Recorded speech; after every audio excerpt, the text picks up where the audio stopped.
سلامونه ملګرو. امید لرم چې ټول به روغ او جوړ یاست او ژوند مو ښه روان وي. د یو نوې ویډیو د یو نوې موضوع سره بیا ستاسو خدمت کې حاضر یم.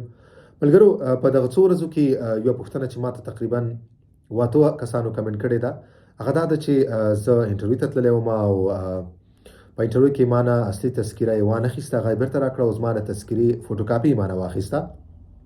دغه پوښتنه 8 ځلې کمنټ شوې ده، نو غوښتل مې چې په دې اړه باندې تاسو یو څو خبرې وکړم.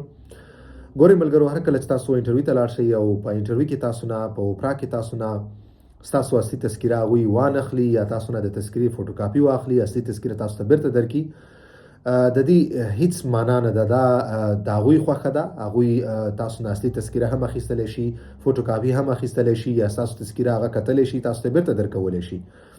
اوس که تاسو ته ستاسو ملګري په دې اړه باندې مختلفې خبرې کوي، دغه ټولې غلطې خبرې دي، دا ټولې دروغ خبرې دي. دا په هیڅ معنا باندې نه ده، یعنې د دې هیڅ مطلب نه دی.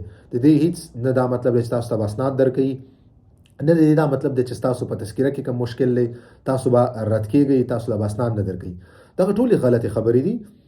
دغه ملګرو په دغه کمنټونو کې دا پوښتنه کړې وه چې یعنې بعضو ملګرو لیکلي وو چې موږ ته دا ویلی شوي دي چې تاسو ته اسناد نه درکوي، یا تاسو ریفیوز کیږئ، یا د دې پلانکې معنا ده یا پیستانکې معنا ده.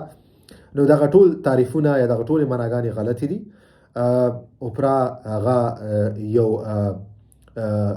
خپلواکه اداره ده، دا د هغوی خوښه ده، دا د هغوی فیصلې دي چې هغه تاسو نه اصلي تذکیره اخلي یا یې نه اخلي، یا تاسو نه د اصلي تذکیرې فوټوکاپي اخلي یا یې نه اخلي. د دې په معنا په مطلب باندې چې دوی ولې داسې کوي دا خپله اوپرا پوهیږي. دا د اوپرا خوښه ده، د هغوی خوښه ده چې تاسو نه اصلي تذکیره واخلي او که نه اخلي. نو دغه کومې خبرې چې تاسو ته ویلی شوي دي، یا کوم ملګري چې تاسو ته دغسې مختلف تعریفونه کوي یا مختلف معناګانې کوي چې د دا په دې مطلب شو یا د دې دا مطلب شو یا د دې دا معنا شوه، دغه ټولې غلطې خبرې. تاسو هیڅ تشویش مه کوئ، تاسو خپلې فیصلې ته منتظر اوسیږئ. کوشش وکړئ فرانسوي ژبې ته کار ووایئ، ژبه زده کړئ.